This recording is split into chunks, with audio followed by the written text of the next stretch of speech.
अगले चुनाव में तो बीजेपी बिहार के अंदर सरकार बनाएगी, तेजस्वी को कहाँ मौका मिलने वाला है। तो लालू यादव जी अगर चाहते तो जीते जी अपने बेटे को मुख्यमंत्री बनवा दीजिए।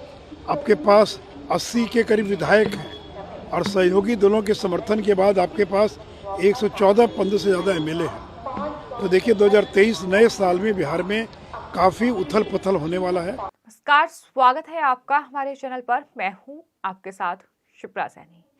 बिहार में जब से नीतीश कुमार ने आरजेडी के साथ मिलकर सरकार बनाई है, यानी महागठबंधन जेडीयू और आरजेडी के बीच हुआ है, उसके बाद से लगातार सियासत गरमाई हुई है। बीजेपी के नेता अलग अलग मुद्दों पर नीतीश कुमार सरकार पर हमलावर हैं, फिर चाहे वो जहरीली शराब का मुद्दा हो या फिर अब सीबीआई की जांच। जिस तरह से लालू प्रसाद यादव और उनके परिवार पर उसकी आंच आ चुकी है, घोटाले लगातार निकलकर सामने आ रहे हैं। इन सब मुद्दों पर अब बीजेपी के नेता और साथ ही बिहार के पूर्व डिप्टी सीएम सुशील कुमार मोदी ने बड़ा हमला बोला है। न सिर्फ नीतीश कुमार सरकार को घेरा है, बल्कि लालू प्रसाद यादव और उनके परिवार पर भी बड़ा हमला बोला है। साफ तौर पर सुशील कुमार मोदी ने यह कहा कि नीतीश कुमार का रुख बदल जाए, इससे पहले बेहतर होगा कि लालू प्रसाद यादव के बेटे तेजस्वी यादव को बिहार का मुख्यमंत्री बना दिया जाए, क्योंकि इसके बाद जो विधानसभा चुनाव बिहार में होगा उसमें बीजेपी की ही सरकार बनेगी। ये बड़ा दावा सुशील कुमार मोदी की ओर से किया गया है। क्या कुछ उन्होंने एएनआई से बातचीत करते हुए कहा है, सुनिए। सर, आपको लग रहा है कि सर हालात बिहार सरकार चल पाएगी 2.5 साल और पूरा कार्यकाल कर पाएगी? नहीं, मुझे मैं इस पर कुछ नहीं कहूँगा। मैं तो चाहूँगा कि ये सरकार चले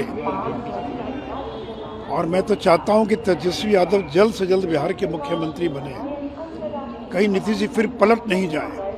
क्योंकि इन लोगों का डील यही था कि दोनों दलों का मर्जर होगा और 2023 प्रारंभ होते होते तेजस्वी यादव बिहार के मुख्यमंत्री बनेंगे, जिसके बारे में जगता बाबू ने भी सार्वजनिक रूप से कहा था।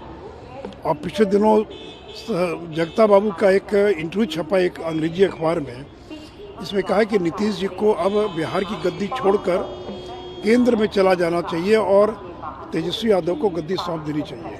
और जगता बाबू ने तो यहाँ तक कहा कि जिस तरह वीपी सिंह ने त्याग किया था, उसी प्रकार नीतीश कुमार को बिहार की गद्दी छोड़ देनी चाहिए। देखिए, महागठबंधन के पास बहुमत है, सरकार उन्हीं की बनेगी, मुख्यमंत्री नीतीश कुमार हों कि तेजस्वी यादव हों। लेकिन नीतीश कुमार जल्दी गद्दी छोड़ने वाले लोगों में नहीं है, समझौता जो हुआ हो। तो सुशील कुमार मोदी ये साफ तौर पर कह रहे हैं कि अगला विधानसभा चुनाव जब बिहार में होगा तो तेजस्वी यादव मुख्यमंत्री नहीं बनेंगे, जैसा कि नीतीश कुमार लगातार तेजस्वी यादव को प्रमोट कर रहे हैं और कह रहे हैं कि बिहार की सत्ता अब तेजस्वी ही संभालेंगे। लेकिन ऐसा मुमकिन नहीं होगा, क्योंकि अगले चुनाव में वो सीएम नहीं होंगे, क्योंकि अगले चुनाव में बीजेपी सरकार बनाएगी, ये उनका दावा है। लेकिन जिस तरह से बिहार में लगातार अलग अलग मुद्दों को लेकर सियासत गरमाई हुई है, जहरीली शराब का सेवन करने से वहां कई लोगों की मौत हो गई, जिसके बाद नीतीश कुमार के बयान को लेकर सुर्खियां बटोरी गई। वहीं इसके बाद अब जिस तरह से लालू प्रसाद यादव और उनके परिवार पर सीबीआई ने एक बार फिर से शिकंजा कस लिया है। आपको ये बता दें कि सीबीआई ने लालू प्रसाद यादव के खिलाफ भ्रष्टाचार के मामले में फिर से जांच शुरू कर दी है। ये मामला रेलवे प्रोजेक्ट में भ्रष्टाचार से जुड़ा हुआ बताया जा रहा है। वहीं सीबीआई की इस कार्रवाई से राष्ट्रीय जनता दल के नेता भारतीय जनता पार्टी पर लगातार हमलावर नजर आ रहे हैं और यही वजह है कि अब सुशील कुमार मोदी ने ये बड़ा हमला लालू प्रसाद यादव और उनके परिवार पर बोला है, यानी एक तरीके से पलटवार किया है। सुशील कुमार मोदी ने मीडिया से बातचीत करते हुए ये कहा कि उनका दिल्ली में भी एक घर है। दिल्ली की न्यू फ्रेंड्स कॉलोनी में आरजेडी के जो नेता हैं लालू प्रसाद यादव, उनका घर है और ये घर जो है ये काले धन की जो कमाई है उससे खरीदा गया है, जिसकी कीमत 4 से 5 करोड़ रुपए है। उन्होंने दावा किया कि शायद इसी सिलसिले में सीबीआई जो है वो जांच कर रही है, क्योंकि जांच में इस बात का खुलासा हुआ है कि घर अवैध तरीकों से जुटाए गए धन से बनाया गया है। सुशील कुमार मोदी ने सीबीआई के इस एक्शन पर क्या कुछ कहा है, सुनिए। ये एक मकान इन लोगों ने खरीदा था दिल्ली के अंदर और वो करीब 4-5 करोड़ से ज़्यादा का मकान था वो।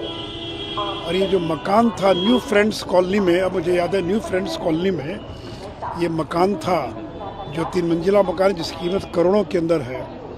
और ये इस मामले में उसमें भी जब जांच चली तो पाया गया था कि ये सब अवैध कमाई से जो इन्होंने अलग अलग कंपनियां बनाई थी, उन कंपनियों के माध्यम से जो काला धन अर्जित किया था, उसी काले धन के माध्यम से वो मकान खरीदा गया था। तो मुझे लगता है कि वही सारा मामला होगा।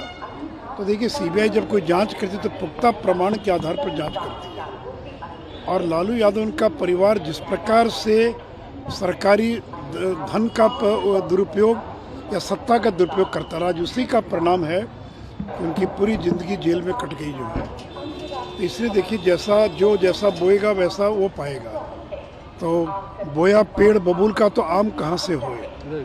तो रेल मंत्री के नाते और मुख्यमंत्री के नाते और बाकी के नाते पूरे परिवार ने, और आज उसी का परिणाम है कि मीसा भारती पर मुकदमा है, एक और बेटी पर मुकदमा है, राबड़ी देवी चार्जशीटेड हैं, लालू यादव चार्जशीटेड हैं, तेजस्वी यादव चार्जशीटेड हैं। तो देश के अंदर शायद एकमात्र परिवार होगा जिसका पूरा का पूरा परिवार जो है वो भ्रष्टाचार से जुड़े गंभीर मामलों के अंदर और चार्जशीटेड है या सजा याफ्ता है। तो कुल मिलाकर सीबीआई का एक्शन एक तरफ बिहार में आरजेडी सुप्रीमो लालू प्रसाद यादव और उनके परिवार पर देखने को मिल रहा है। भ्रष्टाचार का ये पूरा मामला है, लेकिन इसको लेकर बीजेपी और साथ ही आरजेडी के नेता आमने सामने हैं। कोई कह रहा है कि नीतीश कुमार ने आरजेडी के साथ गठबंधन किया है और सत्ता पर वो काबिज हुए हैं, इसलिए उन पर ये एक्शन लिया गया है। तो वहीं बिहार के डिप्टी सीएम और साथ ही आरजेडी नेता तेजस्वी यादव ने ये कहा है कि अगर उनके पिताजी बीजेपी से हाथ मिला लेते तो ऐसी कार्रवाई नहीं होती। तेजस्वी ने ट्वीट किया और लिखा कि अगर लालू जी बीजेपी से हाथ मिला लेते तो वो आज हिंदुस्तान के राजा हरिश्चंद्र होते। तथाकथित चारा घोटाला 2 मिनट में भाईचारा घोटाला हो जाता अगर लालू जी का डीएनए बदल जाता। इस तरह से तेजस्वी यादव ने ट्वीट करते हुए ये बड़ा हमला बीजेपी पर बोला है, मोदी सरकार पर बोला है। यानी विपक्ष जिस तरह से लगातार मोदी सरकार पर हमलावर है कि केंद्रीय जांच एजेंसियों का इस्तेमाल करके उनका दुरुपयोग लगातार मोदी सरकार कर रही है और इस तरह से विपक्ष को परेशान किया जा रहा है, उनके नेताओं को जेल में डाला जा रहा है। और अब बिहार में जिस तरह से ये पूरा घोटाला बताया ये जा रहा है कि दरअसल सीबीआई ने साल 2018 में रेलवे प्रोजेक्ट के आवंटन में भ्रष्टाचार के आरोपों की जांच शुरू की थी, लेकिन 3 साल बाद साल 2021 में जांच बंद कर दी गई थी। आरोपियों में तेजस्वी यादव और लालू की बेटियां चंदा यादव और रागिनी यादव का नाम भी शामिल है। बता दें कि हाल ही में बिहार की राजनीति में बड़ा उलटफेर देखने को मिला है।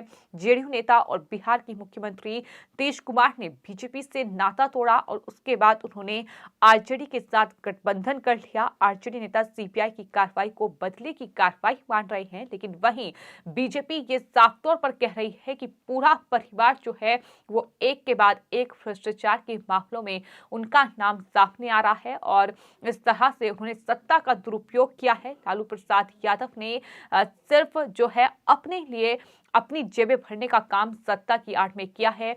ये सुशील कुमार मोदी जो कि बिहार के डिप्टी सीएम रहे हैं, उनका बड़ा बयान सामने आया है और बिहार की सियासत पर उन्होंने बड़ा हमला नीतीश कुमार और साथ ही डिप्टी सीएम तेजस्वी यादव और उनके परिवार पर बोला है। फिलहाल आपकी इस पूरे मामले पर क्या राय है, हमें कमेंट बॉक्स में जरूर लिखें और चैनल को सब्सक्राइब करें। धन्यवाद।